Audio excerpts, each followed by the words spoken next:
That Emery cup was far too heavy, and something was sealed beneath it. She was 20 and broke. No room, no family claim, no suitcase worth carrying. Just an emery cloth and $10 she had saved only by skipping 6 hot suppers. And with that $10, she bought a forgotten glass stopper grinding room beyond Wheaton in Cumberland County, New Jersey. Gone from local maps since 1971, the north wall had pulled away from the roof. Rain had rotted half the window sash to pulp. The county condemned it on March 8, 1998, and planned demolition for the coming autumn. Beneath its grinding wheel, a sealed recess no hand had opened in 53 years held an Emery cup, a family record, and the means to alter her life.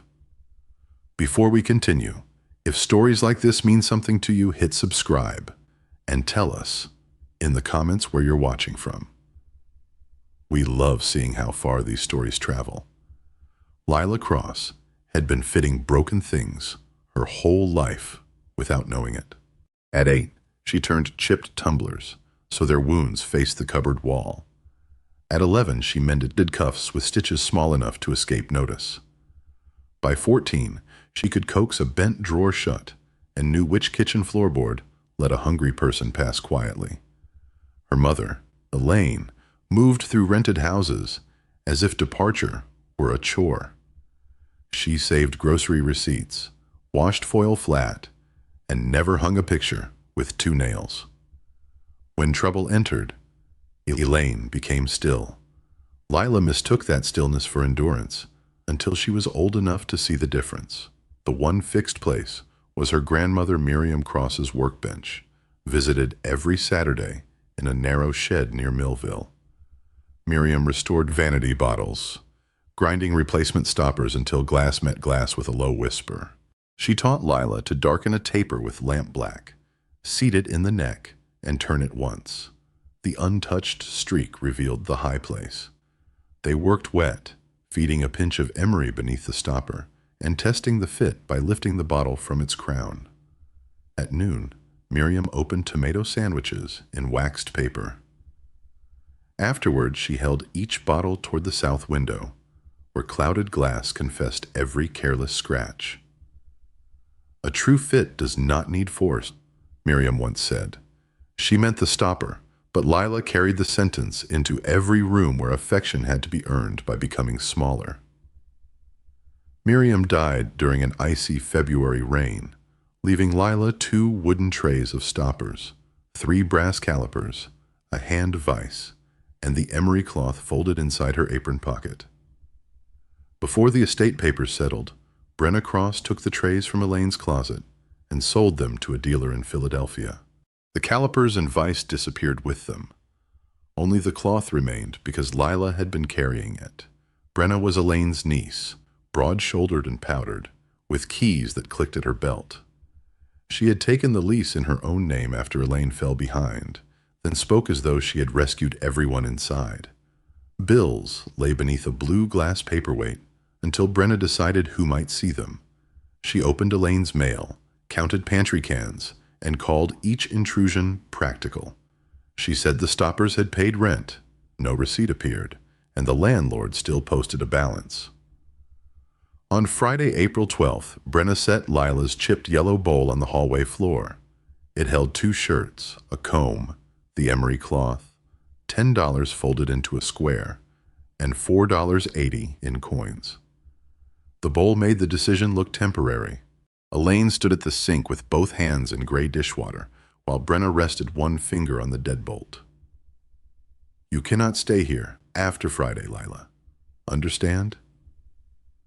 Elaine did not turn or say that the stopper money had never reached the landlord. A soap bubble slid beneath her sleeve.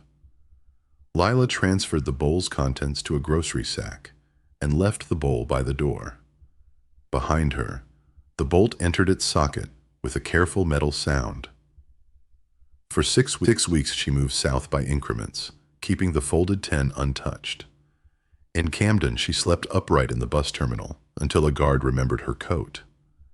In Gloucester City, she tucked herself behind a church boiler room then left before the custodian arrived. $4.80 became $3.12 after bread, peanut butter, and a laundromat sink. In Woodbury, rain drove her beneath library steps and blurred Miriam's apron label. She spent one night in a 24-hour diner over one coffee, waking whenever the waitress passed. By Bridgeton, she had $1.19, a dry emery cloth under her blouse, and a habit of studying every public clock before choosing where to sleep. The Bridgeton Free Public Library gave her warmth without requiring a purchase. On the third afternoon, Lila found a county notice between farm auctions and roofing work. Abandoned industrial room, Wheaton outskirts. $10 quit claim, as is. Removal or repair required. The photograph showed a low cedar building, one leaning chimney, and a pale oval sign. Under newsprint grain, she could read Cross Fine Stopper Grinding. She read the surname twice. Then she asked the reference desk for a road atlas, a bus schedule, and a pencil. Wheaton lay 31 miles away. The folded 10 could purchase a ruin or several more meals, but not both. At closing time, Lila counted the 10 soft bills and walked toward the last bus before she could mistake fear for good judgment. By sunrise, the road ahead would lead her to a door bearing her own name. The county bus left Bridgeton at 6:10, carrying Lila south on a job seeker voucher the librarian had found. The driver let her off 19 miles later beside Route 47. She walked 12 more in shoes whose cardboard insoles had curled. Darkness caught her short of Wheaton, so she slept in an open hay barn with the grocery sack beneath her cheek. The temperature fell to 48 degrees. Loose roof iron lifted all night like a door being tried. At first light, she followed Glasstown Road past Dobbin's Hardware with its galvanized pails, steaming Cora's Wash and Fold, Millville Shoe Repair, and its revolving red boot, Boyd's Pharmacy beneath a stopped clock, and Doris's Cafe, where onions met a hot griddle. She passed all 5. The $10 remained folded inside the emery cloth. The county clerk's satellite office occupied 2 rooms in a former bank. Inside stood 3 molded chairs, a rack of tax maps, and a glass-shielded counter. A fan moved warm paper odor from corner to corner. The woman behind it wore a silver thimble on her left index finger. Her nameplate read, Mrs. Nellie Voss, Deputy Clerk. She examined the notice, Lila's face, then the grocery sack with its string-reinforced handles. The cross-grinding room, she said. I wondered who would come. She removed a quitclaim deed, a condemnation notice, and 4 photographs. In the newest, sumac reached the windows. You understand? There is no warranty? Yes, ma'am. No water service? Yes, ma'am. No occupancy clearance? Yes, ma'am. And demolition follows if you miss September 1st? Yes, ma'am. Mrs. Voss lowered the papers. You say that as if yes were the only word you brought. It is the only one that gets me there. The clerk looked toward the empty chairs, giving the room time to object. Then she squared the deed over a green blotter. Lila signed twice and pushed the bills through the half-moon opening. Mrs. Voss counted them, set a brass seal over the margin, and brought its handle down. The paper received the date and county name with a fibrous crunch. East to Wheaton Avenue, she said, drawing on an old tax notice. Right at Wade Boulevard, then Glasstown Road. Take the gravel lane opposite the pump house, where the walnuts divide. Keep left. 30 yards past the ditch. Lila folded the directions, but Mrs. Voss kept one hand on the deed. Cross, she said again. Were you kin to Miriam Cross of Millville? The question entered Lila more cleanly than surprise. She was my grandmother. Mrs. Voss touched the thimble to the glass. Her mother had owned a beauty shop on High Street, until a 1987 fire blackened 12 perfume bottles and cracked 2 necks. Miriam cleaned 10, ground replacement tapers for the others, and refused payment. My mother used one every Sunday until she died, Mrs. Voss said. Blue glass, silver dauber. I could lift it by the stopper.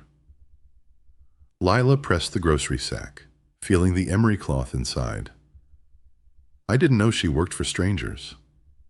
She knew what looting a room could do. Mrs. Voss released the deed. That was enough. Outside, the deed felt stiff beneath Lila's blouse. She followed Wheaton Avenue to Wade Boulevard and Glasstown Road. Beside a weedy lot, a neighbor in mud-colored coveralls repaired wire around vegetables. His white hound sniffed Lila's sack and sneezed. "Leave her be, Puck," the man called. The dog watched until she passed the pump house. Beyond it, a gravel lane narrowed between sweet gum and oak. 3 black walnuts divided the track. Lila kept left, where pale glass chips lay pressed into the soil. The building appeared 1 wall at a time, 28 feet long, 16 wide, its cedar clapboards silvered like ash. Tar paper showed through the roof. The brick chimney leaned west. Of 4 windows, 2 were boarded, 1 was broken, and 1 held mineral-clouded glass. Above the door, Cross fine stopper grinding survived under lichen, though the final G hung from 1 screw. Lila stood without touching it. The place was smaller than she had imagined and more exact than the advertisement. Wind made the loose letter tap once. The padlock had rusted open. Lila lifted the door over its swollen threshold and entered sideways. The front room smelled of mouse nests, wet cedar, and mineral dust. Greenish light reached a scarred counter, 2 shelves, and a cast-iron stove furred red at the seams. A hanging cord felt greasy against her sleeve. Claws moved 3 times inside the wall. The backroom floor answered each step differently. 1 plank chirped, another knocked hollow, and a third sank beneath her heel. A long bench occupied the north wall, with pale tool silhouettes above it. At the far end stood the grinding wheel, its leather belt slack. Beneath it rested an emery cup, darkened nearly black. The surrounding dust lay smooth. Lila did not lift it, not yet. Behind the rear door, a hand pump stood among nettles. 1 useless pull left iron bitter on her fingers. Beyond the walnuts, a drainage creek smelled damp. Hunger put copper at the back of her mouth. Before sunset, the man in coveralls brought a waxed parcel to the threshold. His name was Aaron Bell. Inside were 2 biscuits and a warm egg sandwich. Mrs. Voss telephoned Doris, he said. Doris telephoned everybody else. Aaron left before she could promise repayment. She ate half on the threshold and wrapped the rest for morning. Grease softened the paper against her thumb. For her first night, she swept a rectangle with a cedar branch, laid her coat over the grocery sack, and placed the deed beneath her head. Moonlight settled on the grinding wheel. Its loose belt moved whenever the roof breathed. Beneath it, the black emery cup waited without reflection. Some rooms are abandoned only by the living. Morning entered before Lila had finished sleeping. For 3 days, she made the property barely usable. Aaron showed her how to soak the pump's leather cup and reseat it beneath the plunger. On the 7th stroke, brown water coughed out. 2 minutes later, it ran clear. The outhouse had a sound floor, but no door pin, so she cut one from walnut and scrubbed the seat with boiling water. By the 3rd evening, she knew the floor's language. The plank beside the stove squealed. 2 boards clicked after rain. The soft plank before the bench held only along its nailed edge, which she marked with a thread-thin chalk line. On the 4th morning, she carried the photographs to Dobbins Hardware. Walter Dobbins had a carpenter's pencil tucked into his right ear, flattened years ago by a falling sash. The store smelled of hemp rope, linseed oil, and iron drawers. Prices were written in blue grease pencil. Walter studied the chimney picture. Light that stove before cleaning the flue and you'll fill the room with smoke. I have $1.19. That wasn't my question. No, sir, I won't light it. He wrote Lila Cross in a ruled account book. A 6-inch chimney brush was $9.75, extension rods $120 each, stove cement $4.40, a wire brush $2.65, and an ash bucket $6.30. He entered the credit, then slid over a stained home repairs for rural properties. Manuals free if you bring it back readable. What if I can't pay the account?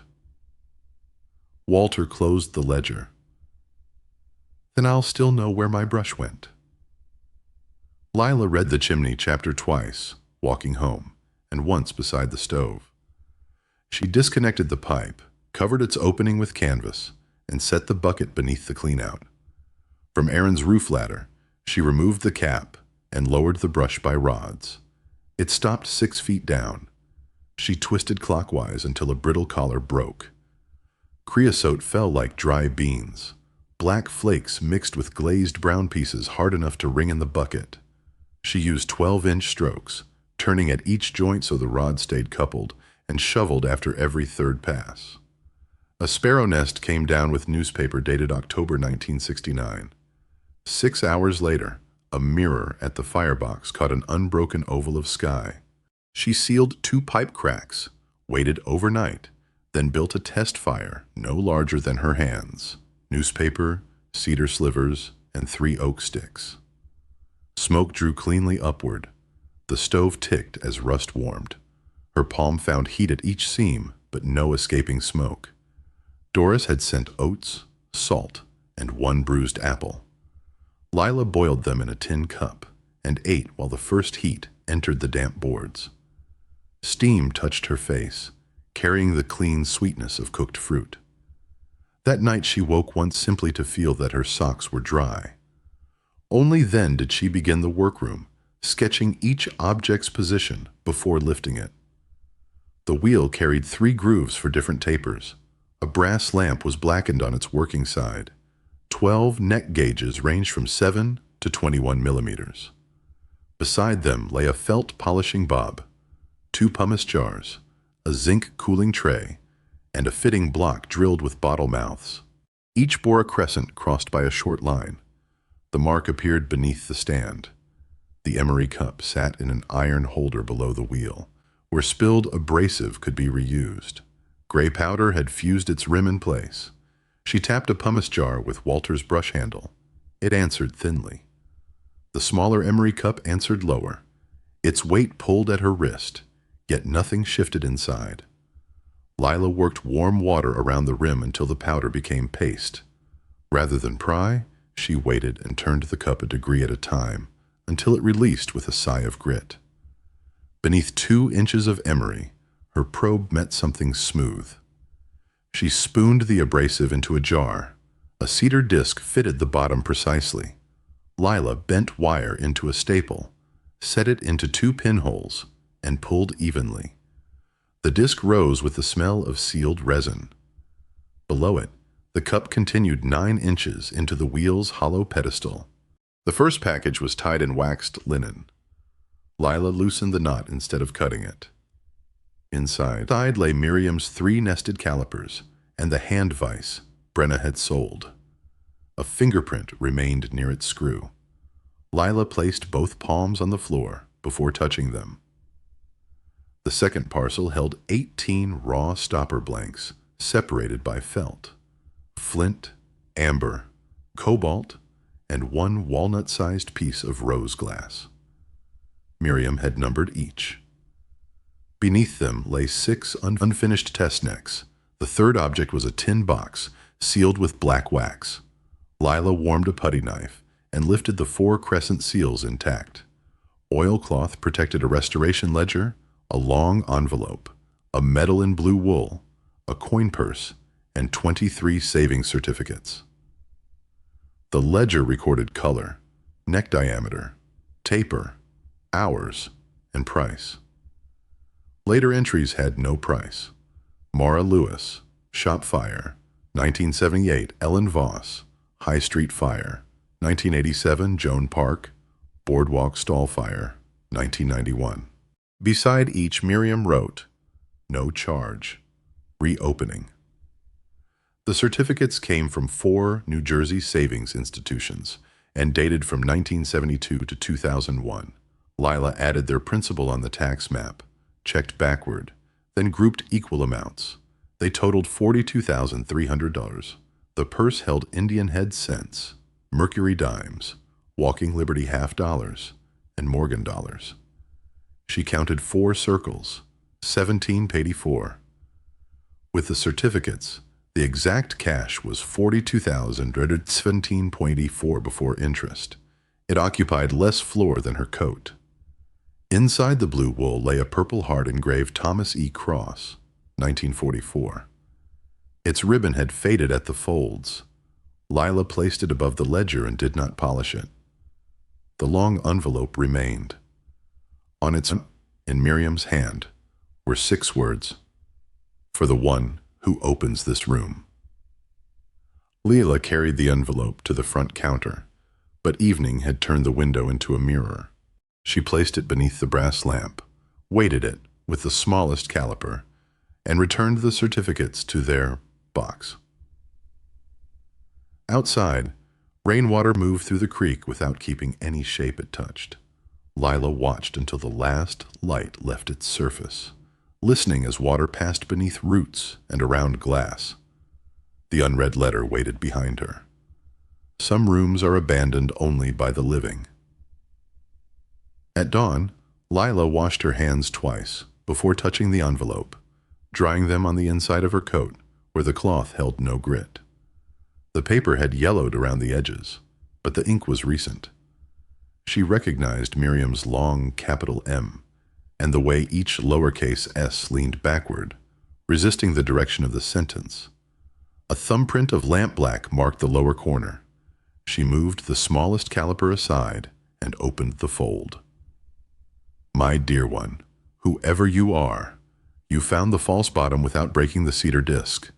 That tells me enough about your hands." In November 2021, Dr. Helena Morris at Cooper University Hospital in Camden diagnosed pancreatic cancer. "I could have opened this room, but the cash was meant for the first person willing to begin again, not the last who remembered it." Hannah Vale Cross opened this room in Wheaton in 1876 with a footwheel from Vineland. Her daughter Evelyn Cross took the bench in 1901 and is pictured beneath the cellar step. Evelyn's daughter Ruth Cross kept the trade through the Depression and both wars. I was Ruth's daughter. I learned the wheel in 1954 and carried the small bench to Millville after the room closed on October 18, 1969. 4 generations worked beneath the crescent. Then came more than 30 years of silence. The medal belonged to my brother, Thomas Edward Cross, lost in France in 1944 during the Second World War. Our mother wrapped it in his scarf and hid it here, carry it into daylight quietly. The certificates began with Ruth's final wages and grew through my repair work. They are stored labor, not a prize. Use what the room requires, but make the money answer to the bench. If you grind again, keep the glass wet. Mix 1 measure of fine emery with 3 of water, stirring when the grit settles. Keep every stopper below 110 degrees Fahrenheit. Turn the taper 1/4, lift, rinse, and inspect the contact ring. For the final polish, mix 1 measure of cerium oxide with 4 of water and apply only the pressure your wrist can hold for 30 seconds. Follow the 3 walnuts toward the creek. Near the middle trunk is a sandstone marker bearing our crescent.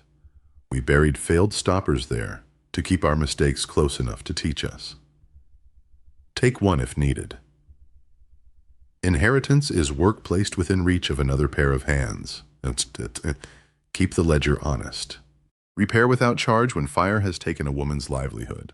Do not hurry a fit or force one. The house is not empty. It has been waiting.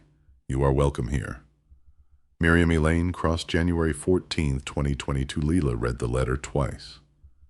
The second time, She paused wherever the pen had rested long enough to leave a darker dot. At Thomas's name, she touched the blue wool, but did not unwrap it.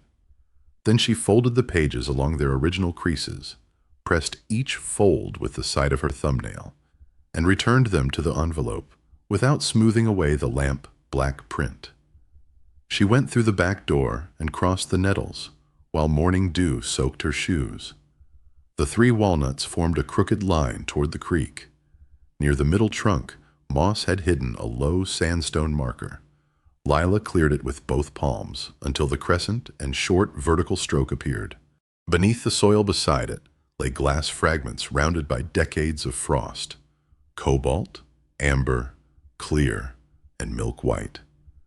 Some showed bubbles stretched by the old furnace. Others carried grinding rings that stopped midway. She chose one cloudy stopper whose taper leaned slightly to one side and washed it in the creek. Back inside, she filled the brass gooseneck lamp and trimmed its stiff wick to an even 1/8 of an inch. The first match went out, leaving sulfur in the cool air. The second caught, drawing a small amber flame beneath the blackened shade. She lowered the wick until the flame stopped smoking. Light fell exactly where working hands would have rested, across the calipers, the flawed stopper, and Miriam's closed letter. She opened the ledger to the fire entries and followed each line with one finger. Different women, different years, the same 2 words in Miriam's final column. No charge. Lila set the flawed stopper on that page until its imperfect edge cast a small, crescent-shaped shadow. The room no longer seemed to contain isolated favors. Mrs. Voss had placed a deed into the hands of someone with no address and trusted her to understand its weight. Walter Dobbins had opened credit without security, writing her name among people rooted there for decades. Doris had sent warm food before asking whether Lila deserved it. Aaron Bell had repaired a pump and walked away before gratitude became a debt. Each act was small enough to be denied by the person who performed it, yet together they had carried Lila farther than the bus. Before we move forward, think of one small kindness you once received when you had no way to return it. Who offered it? And what did that ordinary gesture allow you to do next?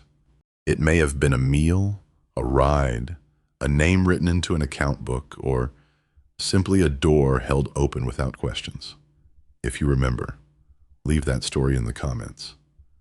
Someone reading may need proof that quiet help is rarely wasted. That night, Lila wrapped the Purple Heart in its faded blue wool and set it beside the brass calipers and hand vise. She slept with Miriam's letter beneath her folded coat, close enough that one hand rested over it whenever the roof shifted in the wind. Snow arrived December 3rd, laying 4.5 inches over the tar paper. Lila read the roofing chapter 3 times. The 2 roof slopes measured 30 by 10 feet, 600 square feet total. Adding 10% for waste required 20 bundles of cedar shingles, 2 felt rolls, and 14 pounds of galvanized nails. After Lila paid Walter's account, he gave her a notched roofing hatchet used for 30 years by his late brother Len. Ada Mercer, a 71-year-old former roofer in a red wool cap, refused payment. "Nothing," she said, "but we work level." They began December 4th. Ada found a split rafter below the north eave. They clamped a matching 2x6 beside it and bolted the sister rafter through soundwood. Lila replaced 3 deck boards, rolled felt upward with 4-inch overlaps, and doubled the shingle course at the eaves. Ada snapped a chalk line at every 5th course and taught Lila the 3-stroke nail method. Start, drive straight, then tap the head flush. She touched one raised nail with her glove. "That nail's proud. I see it." On the west slope, Lila tried to excuse a bent nail. "Can it stay?" "Pull it." For 11 days they worked with joints staggered 1.5 inches and 5 inches of cedar exposed. On December 14th, Ada bedded the final ridge cap in roofing cement. Snowmelt ran from both slopes. Inside, Lila heard only water moving outdoors. January exposed spalled chimney bricks, whose faces peeled into red shells. Mortar near the roofline powdered between Lila's fingers. She numbered each loose brick and removed only 6 courses at a time, so the stack kept its weight path. Walter warned her against hard Portland cement, which would trap moisture and make the old brick fail beside the repair. She mixed 3 parts hydraulic lime mortar with 1 part fire clay for the flue-side joints, adding water until a lifted trowel left a ridge that relaxed without slumping.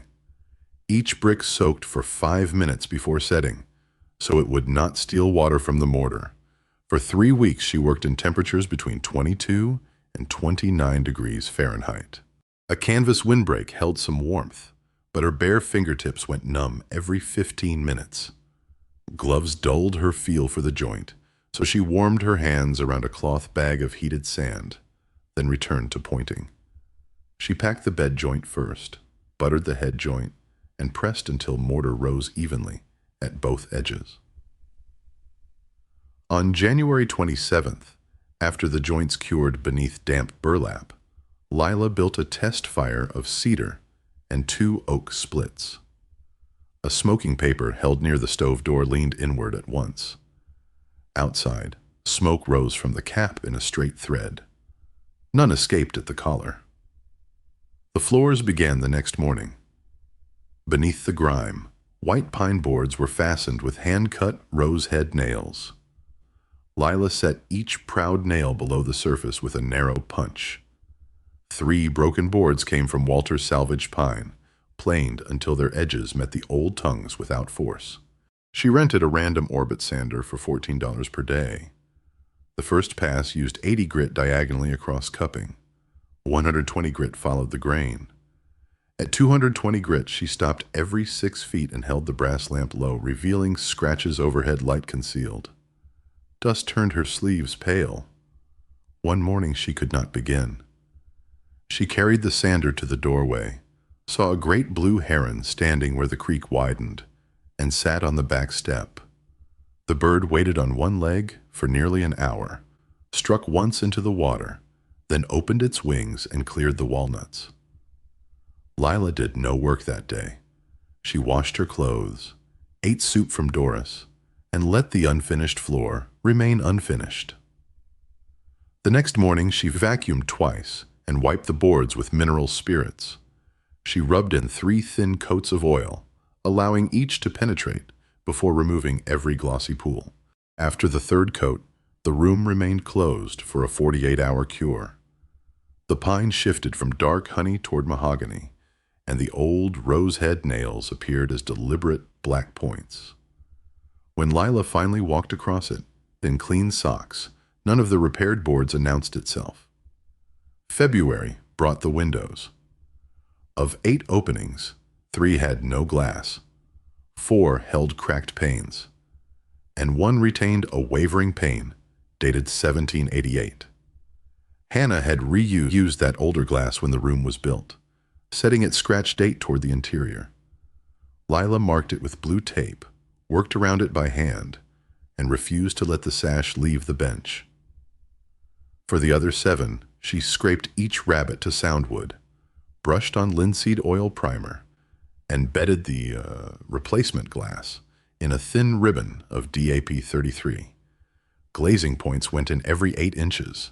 She rolled the finished putty between her palms, pressed it firmly against glass and wood, then drew a putty knife at a steady 45-degree angle so the inside sightline remained clean. The sash weights had survived, but their cords broke when lifted. Lila threaded 1/4-inch cotton sash cord over each pulley and tied a figure-8 knot at the counterweight, leaving a tail long enough to inspect later. She balanced every sash before replacing the stops.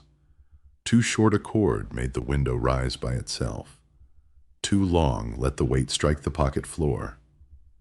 At the 8th window, the preserved 1788 pane trembled as she eased its upper sash into place. Lila held the rail until the cord accepted the weight. Outside, a chickadee landed on a walnut branch, no heavier than the folded putty cloth in her pocket. It turned once toward the glass. The old pane gave its small, uneven reflection back. Late February brought the walls. Much of the original horsehair plaster still clung to hand-split oak lath, but a wide section beside the chimney had loosened. Lila dampened the lath and tried 3 small patches. The first cracked overnight. The second sagged because the base was too wet. The third released in one cold sheet when the stove cooled. Walter found an old paper bag of clean horsehair in his loft. Lila chopped the fibers to thumb length and folded them into lime plaster until a lifted handful held together without clumping. She pressed a scored scratch coat through the lath, followed with a 3/8-inch brown coat, and gave it 72 hours to cure beneath damp cloth. The final coat was 1/8 of an inch, worked with a wood float until its surface met the old wall without a ridge. She did not sand away the slight difference in color. These patches will hold another 100 years. Doris came after closing the cafe, her gray braid tucked through the back of a flour-dusted cap. She left paper bags on the doorstep, beans, cornmeal, 2 oranges, and refused the coins Lila offered. "Pay me in candles when the shop reopens." Caleb Norris arrived on a blue Schwinn with a splitting maul balanced across the handlebars. He was 19, narrow as the handle, with a repaired leather glove on only his right hand. Without waiting to be asked, he split the storm-fallen walnut limbs into stove lengths and stacked them bark side up beneath the eave. When Lila offered payment, he shook his head. "My mother said, about your grandfather." He did not explain further, and Lila did not press. The ledger had taught her that some accounts ran through families without becoming debts. Before leaving, Caleb sharpened the maul on Walter's pedalstone, wiped the filings onto his trouser knee, and placed the tool beside Lila's woodpile for the next storm. Reverend Boyd passed each morning in a black coat polished pale at the elbows. He tipped his hat whether Lila was on the roof, at the pump, or carrying ash. On the morning the plaster cured without cracking, he set 2 fingers against the doorframe and offered the same 4-word prayer he used thereafter. "Keep these hands steady." The cellar had been postponed until February 11th. Beneath a hatch behind the bench, 7 granite steps descended to a 12 by 15-foot fieldstone floor. Lila cleared each tread before trusting her weight. The fieldstones had been laid flat side upward and chinked with lime, leaving narrow channels that carried seepage toward the creek wall. The lower walls were damp but firm. At the center lay a dressed granite slab bearing the crescent and line mark. It offered no safe lifting point, so Lila left it where it was. Under the 3rd step, her broom struck an oak box. Inside were a brass key with a bow shaped like a faceted stopper and a cotton-wrapped tintype.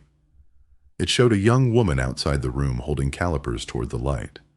Her narrow jaw, level brows, and uneven front tooth resembled Lila's own.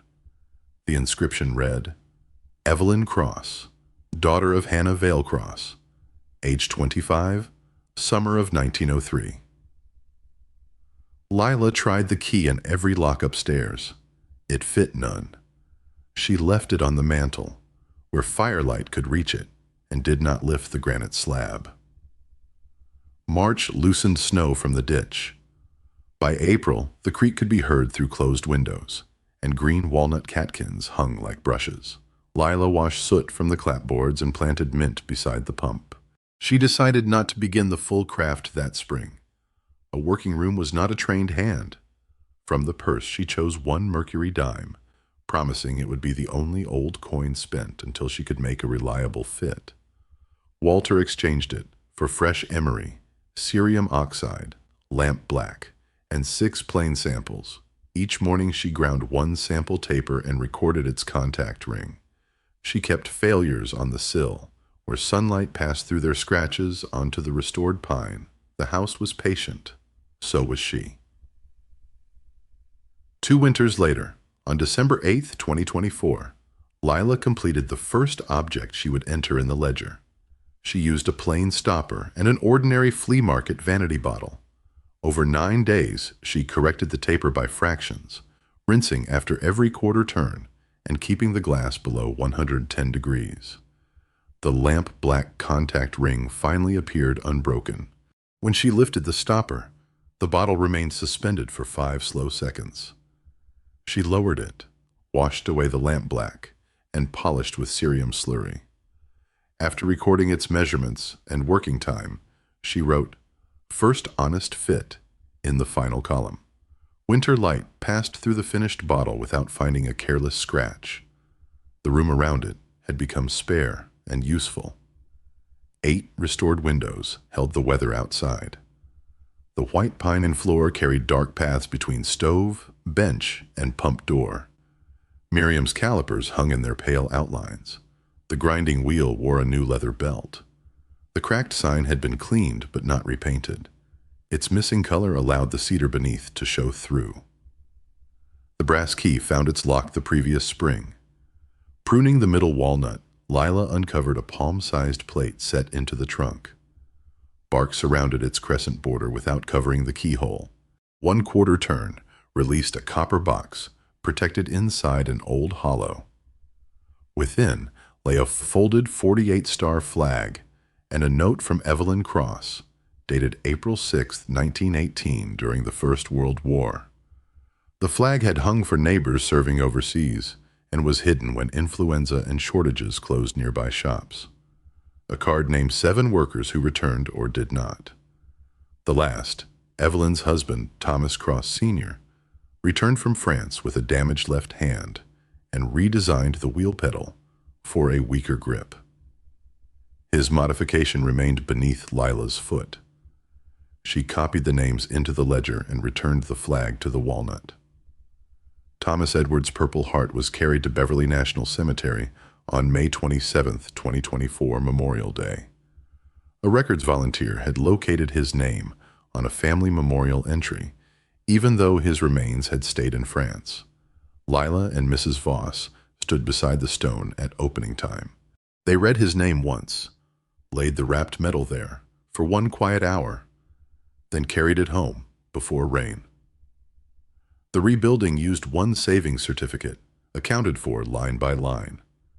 For craft materials, Lila spent only 4 old coins, the Mercury dime, 2 Indian head cents, and 1 scarred Morgan dollar. Everything remaining returned to oilcloth, with copies of the receipts. She sealed the box with fresh wax and placed it in a dry compartment behind the ledger shelf. On its inventory, she wrote, "For the next one." Counting the money first did not give her the right to exhaust it. The shop reopened through 1 index card on Doris's Cafe corkboard. Glass stoppers fitted and polished. Old vanity bottles welcome. Careful work takes time. Lila added directions but no telephone number. The first customer brought a cloudy bottle and a dish towel. By autumn, more than 40 names filled the mailing list. Lila accepted only what she could finish honestly and returned each bottle with a handwritten repair account. Caleb returned one cold afternoon, now 21, with a cedar board beneath canvas in his pickup. He had carved cross fine stopper grinding across it. Below, in smaller letters, he had added, "and daughters." "There were daughters before you," he said, when Lila touched the new carving. "Figured there might be daughters after." They mounted it beneath the original, its letters unpainted, and a crescent carved at each end. From the lane, the old sign named the work, the new one named the hands that kept returning. That evening, Lila opened a fresh envelope and used Miriam's fountain pen. "My dear one, whoever you are." She recorded the roof dimensions, mortar mixture, hidden compartment, and names of those who helped without requiring repayment. The rose blank remained unused because touching rare material did not create skill. She included the first honest fit and every failure before it. The room, she wrote, should pass only to someone willing to learn its sounds before changing them. She folded the letter and placed a clear stopper over it. Some rooms are abandoned only by the living. The creek continued beneath thin ice. One lamp remained above the wheel, while the new letter waited beside the old ledger. The glass perfume stopper grinding room waits. It has always waited. In Mrs. Voss's desk, one of Lila's original dollar bills remains beneath the copy of the quitclaim deed. The clerk had marked its corner with the date and kept it after balancing the county payment from her own purse. Beside it, the brass seal rests closed, ready for another name.